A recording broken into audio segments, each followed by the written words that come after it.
မိန်းကလေးရဲ့ပေါင်ကြားတဲ့ကိုဓာတ်ပုံခိုးရိုက်ခဲ့တဲ့လူဒီလူကငိုချစ်နဲ့ရာပတန်ပြေးဆွဲနေတဲ့ line အမှတ်138ဘတ်စကားပေါ်မှာကောင်မလေးတယောက်ရဲ့စကတ်အောက်ထဲကနေပြီးတော့ဖုံးနဲ့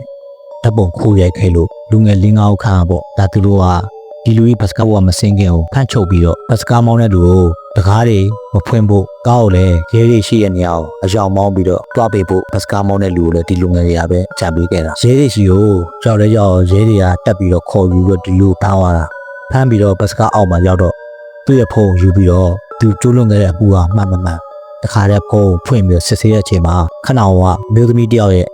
စကတ်အောက်ထဲကိုဖုန်းနဲ့ရိုက်တဲ့မှတ်တမ်းတွေလည်းတပ်ပုံတွေလည်းဒါရဲရတွေ့ရှိသွားတဲ့အတွက်ဒီလိုစကန်ခေါ်ပြီးတော့အရေးယူဖို့အတွက်စကန်ကိုခေါ်ယူဖမ်းဆီးခဲ့တာမော်ချင်းနဲ့ဖရာပဒံပြီးဆွဲနေတဲ့ line မှ138စကားပေါ်မှာဖြစ်ပွားခဲ့တဲ့တဲ့နေ့ပါအခုကျူးလွန်ရတဲ့လူကလည်းသူကြည်ရတဲ့တော့အသက်ကြီးနေသူ့မှာလည်းမိသားစုရှိသူနေတဲ့ပတ်ဝန်းကျင်နဲ့သူ့ရဲ့မိသားစုနဲ့သူ့ရဲ့လိုရအကြောင်းမျိုးဘလောက်တောင်အဆက်သိခံရနိုင်လဲ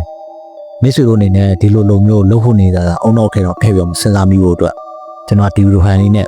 ပညာပေးလေးအနေနဲ့ကျွန်တော်မျှဝေပေးလိုက်တာဖြစ်ပါတယ်နောက်လာမယ့်ကျွန်တော်အသက်တွေကိုသိရှိနိုင်မှုအတွက်ကျွန်တော်ရဲ့အကောင့်လေးလည်း follow လုပ်တော့ပြကြပါအောင်ကျေးဇူးမြတ်တင်ပါတယ်ခင်ဗျာ